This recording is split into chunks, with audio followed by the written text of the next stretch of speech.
오늘 본문 말씀에서 바울은 하나님께서 먼저 택하시고 부르신 유대인도 결국은 복음을 받아들이고 구원을 받을 것이라고 말씀하고 있습니다. 바울은 하나님께서 구약의 이스라엘과 그 신약의 유대인들의 반복적인 불순종에도 불구하고 하나님께서 그들을 포기하지 않으시고 긍휼을 베푸시고 구원을 허락하시는 분이심을 찬양하고 있습니다. 25절의 말씀입니다. 형제들아 너희가 스스로 지혜 있다면서 이 신비를 너희가 모르기를 내가 원하지 아니하노니 이 신비는 이방인의 충만한 수가 들어오기까지 이스라엘의 덜어는 우둔하게 된 것이라. 먼저 유대인에게 복음이 전파되었을 때 소수만이 복음을 받아들였습니다. 그러나 대다수의 유대인들은 이 복음을 듣고도 거부하였습니다. 그런데 그러하였기 때문에 이방인에게까지 복음이 전파되었다라고 말씀을 하고 있는 것입니다. 바울은 이것을 하나님의 신비라고 이야기하고 있습니다. 하나님께서 이방인의 충만한 수가 또 돌아오기까지 이스라엘의 일부가 우둔하도록 허락하셨기 때문에 그 복음을 거부하였던 것이라고 그 신비를 알려주고 있습니다. 그러면 하나님께서 그들을 포기하시고 또 그들을 버리신 것입니까? 그렇지 않았습니다.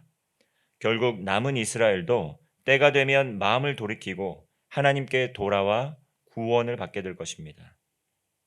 26절의 말씀입니다. 그리하여 온 이스라엘이 구원을 받으리라 기록된 바 구원자가 시온에서 오사 야곱에게서 경건하지 않은 것을 돌이키시겠고. 이방인의 충만한 수가 구원을 받기까지 유대인이 우둔해졌습니다. 왜 그렇게 해야만 했습니까? 그렇게 함으로 온 이스라엘이 구원을 받도록 하기 위함이었습니다. 구원자, 즉 메시아이신 예수님께서 오셔서 야곱의 경건하지 않은 것, 즉 복음을 거부하는 그 유대인들의 완악함에도 불구하고 긍휼을 베풀어 주셔서 그들이 회개하여 마음을 돌이키도록 인도해 주신 것입니다. 사도 바울은 어떻습니까? 사도 바울 역시 완악한 마음을 가지고 예수님을 대적하고 또 예수님을 따르는 사람들을 적극적으로 핍박하였던 사람 중에 한 명이었습니다. 그러나 부활하신 예수님께서 사도 바울에게 찾아가셔서 그도 하나님의 은혜로 구원을 받게 되었습니다. 그리하여 사도 바울이 이방인의 사도로 부름을 받아서 하나님께 놀랍게 쓰임을 받게 된 것입니다. 마찬가지로 남은 유대인들도 사도 바울과 같은 회심이 구원이 예비되어 있음을 말씀하고 있습니다. 이사야 선지자는 구속자이신 예수님께서 이것을 성취할 것이라고 예언하고 있습니다. 이사야 59장 20절의 말씀을 보면 여호와의 말씀이니라 구속자가 시온에 임하여 야곱의 자손 가운데에서 죄가를 떠나는 자에게 임하리라. 먼저 복음을 들었던 유대인 중에 소수만이 복음을 받아들이고 믿음을 가졌습니다. 그리고 대다수의 유대인들은 복음을 적극적으로 거부하였습니다. 그러나 그렇게 함으로써 복음이 이방의 세계로 확장되어 갔습니다. 이것이 하나님께서 가지고 계신 신비라는 것이죠. 핍박을 통하여 디아스포라, 즉 그리스도인들이 세계 각국으로 흩어지게 된 것입니다. 이 흩어짐이 완전히 망하고 계획이 무산되는 것이 아니라 흩어짐을 통해 복음이 전 세계로 전파될 수 있는 계기가 되었다는 것입니다. 그렇게 이방인의 충만한 수가 또 들어오기까지 복음이 널리 확장되어 전파되었습니다. 한국의 초대 교회 이 선교사를 보면 이 선교사님들을 적극적으로 거부하고 믿는 사람들을 적극적으로 핍박하고 거부했던 그런 사건을 통해서 순교의 피가 이 땅에 뿌려졌습니다. 그러나 이것이 또 다른 복음의 열매를 맺는 사건과 계기가 되었다는 것을 우리는 볼 수가 있습니다. 우리 각 가정에서 믿음이 전파되는 과정은 어떻습니까? 핍박과 고난 속에서 하나님 나라의 법칙과 원리에 순종했던 그 믿음의 선조들, 그리스도인들을 통해서 복음이 증거되었습니다. 더욱 하나님을 의지하며 복음의 능력이 증거되어서 믿음의 가문을, 믿음의 가정을 견고하게 세워가는 것을 보게 됩니다. 27절의 말씀입니다. 내가 그들의 죄를 없이 할 때에 그들에게 이루어질 내 언약이 이것이라 함과 같으니라. 이스라엘은 예정된 언약으로 회복되었습니다. 이사야 선지자는 이사야 59장의 말씀에서 그것을 이미 예언하였습니다. 때가 되면 예수님을 거부하였던 과거의 모든 불순종이 유대인에게서 떠나가게 될 것이라는 겁니다. 왜냐하면 하나님의 은사와 부르심에는 후회가 없기 때문입니다. 유대인들은 하나님께서 먼저 불러주셨습니다. 그러나 그들이 순종과 불순종을 거듭하는 가운데 결국은 복음을 듣고도 그 복음을 거부했습니다. 심지어 예수 그리스도께서 복음을 선포하셨을 때 그 예수님을 십자가에 못 박아 죽이는 일까지 저지르게 됩니다. 그들의 행위로는 어떻습니까? 하나님의 아들을 죽이는 씻을 수 없는 죄를 저지르게 된 것입니다. 유대인의 행위로는 결코 구원을 받을 수 없다는 것이 드러나게 된 것입니다. 그러나 예수님께서는 그들의 죄를 그들에게 돌리지 않기를 마지막 십자가 위에서도 그들을 위하여 기도하셨습니다.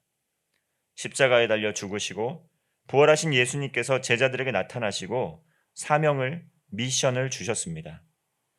부활하신 예수님을 목격한 사도와 제자들이 복음을 전파하였습니다.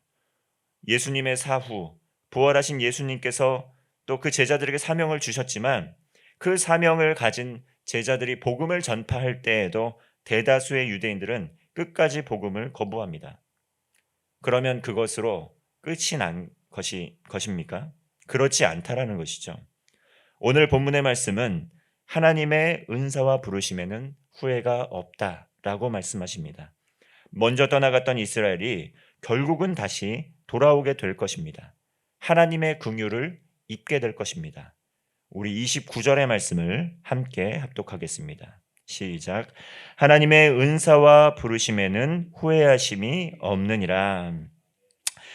우리의 삶을 돌아보면 먼저 부름을 받았지만 믿음의 길에서 떠나간 형제와 자매들이 있습니다. 특별히 코로나 기간을 지나면서 주님과의 관계가 멀어진 분들도 있고 또 가정의 어려움, 또 경제적인 어려움, 건강의 어려움, 관계의 어려움으로 낙심하여 주님의 곁을 떠나간 분들도 있습니다. 우리는 이러한 분들을 위하여 기도해야 합니다. 왜냐하면 하나님의 은사와 부르심에는 후회하심이 없기 때문입니다.